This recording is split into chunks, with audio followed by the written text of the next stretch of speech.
அன்பர்களே, உங்கள் அன்பு ஜோதிடர் சிவ ஜோதிராமன். இன்றைக்கி நம்ம பார்க்க போதுங்க, இந்த கணவன் மனைவி வசியன்னு சொல்கிறாங்க.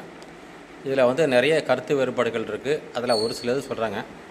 அதாவது கணவன் மனைவிக்குள்ளே ஒத்துமை இல்லாமல் போகிறது, கணவன் மனைவிக்குள்ளே அடிக்கடி சண்டை வர்றது, இன்னும் சொல்ல போனோம்னா கணவன் மனைவிக்குள்ளே எந்த ஒரு அந்தரங்க விஷயத்துலேயும் ஒத்து வராமல் போகிறது. இதுக்கெல்லாம் பல காரணங்கள் இருக்குங்க. ஜாதக ரீதியாகவும் காரணங்கள் இருக்குது, மற்றபடி அவர்களுடைய வெவ்வேறு நடவடிக்கைகளுக்கெல்லாம் காரணமும் இருக்குது. இதில் நீங்கள் கணவன் மனைவி வசியத்தை செய்கிறதுக்கு முன்னாடி ஒரு சில விஷயங்களை நீங்கள் கண்டிப்பாக கவனிக்கணுங்க. என்னென்னு கேட்டிங்கன்னா, அவங்க கணவனோ மனைவியோ வேறு ஒரு தொடர்பில் இருந்தாங்கன்னா, அதாவது மனைவி வேறு ஒரு மகனோட ஒரு பையனோட தொடர்பில் இருந்தாங்கன்னா, அந்த தொடர்பை துண்டித்த பிறகு தாங்க நீங்கள் திருப்பி வசியம் பண்ணால் அந்த வசியம் வேலை செய்யும். அது இல்லாமல் நீங்கள் கணவனுக்கும் மனைவிக்கும் வசியம் பண்ணிட்டீங்கன்னா அந்த வசியம் நிற்காதுங்க. அதே மாதிரி கணவன் வேறு ஒரு பெண்ணோட தொடர்பில் இருந்தாங்கன்னா, முதல்ல அந்த கணவன் எந்த பெண்ணோட தொடர்பில் இருக்காங்களோ அந்த தொடர்பை துண்டிக்கணும். அதுக்கு வித்வேஷன முறை அப்படின்னு சொல்லுவாங்க. இந்த வித்வேஷன முறையில் அவங்க ரெண்டு பேரையும் முதல்ல பிரிச்சிடணுங்க. பிரித்ததுக்கப்புறம் தான் நீங்கள் கணவன் மனைவியை வசியம் பண்ணணும். அப்படி செஞ்சால் மட்டும்தான் அது நிற்கும்.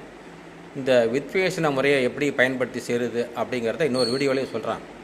அதே மாதிரி இந்த கணவன் மனைவியை வசியம் பண்ணுறது அது எப்படின்னு கேட்டிங்கன்னா, ஒரு சில வழிமுறைகளை செய்யலாம்.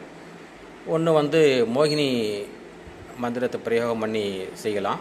அடுத்தது வசிய இடுமருந்து, அந்த முறையிலையும் கணவன் மனைவி வசியத்தை செய்யலாம். அது இல்லாமல் ஒரு 2 வகையான மூலிகை இருக்குது.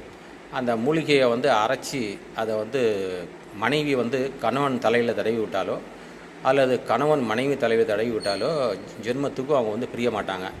இதெல்லாம் கணவன் மனைவி வசியத்துக்கு ஒரு சில மோகினி வசியம் ஒன்று, 2வது இடுமுறை ஒன்று, 3வது 2 மூலிகையை அரைச்சி தலையில் தடவி விடுறது. இந்த 3 முறையிலே முறை செஞ்சாலும் வசியம் ஆகிடுவாங்க. ஆனால் அதுக்கு முன்னாடி 2 பேரையும் யாரோட கள்ள தொடர்புகளாகலாம் அந்த கள்ள தொடர்பை பிரிக்கணும் வித்வேஷன முறையில். இதை செஞ்சால் மட்டும்தான் இந்த வசியம் நிற்குங்க. இது புரியாமல் மக்கள் பொதுவாக என் மனைவியை என்னோட வசியப்படுத்தி விட்ருங்க அப்படின்னு சொல்லி கேட்குறது இருக்குது. அது தவறான முறை. அது நடக்கவும் நடக்காது. செஞ்சாலும் கொஞ்ச நாளைக்கு நிற்கும், அப்புறம் பழிக்காது. அப்புறம் திருப்பி பழையபடியே அந்த மனைவியோ அல்லது அந்த ஆணோ அந்த பழைய தொடர்புக்கே போயிடுவாங்க.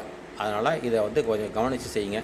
இப்படிக்கு ஸ்ரீ திருச்செந்தூர் ஜோதிட நிலையம் மற்றும் ஸ்ரீ பத்ரன் மந்திராலயம். வணக்கம், நன்றி.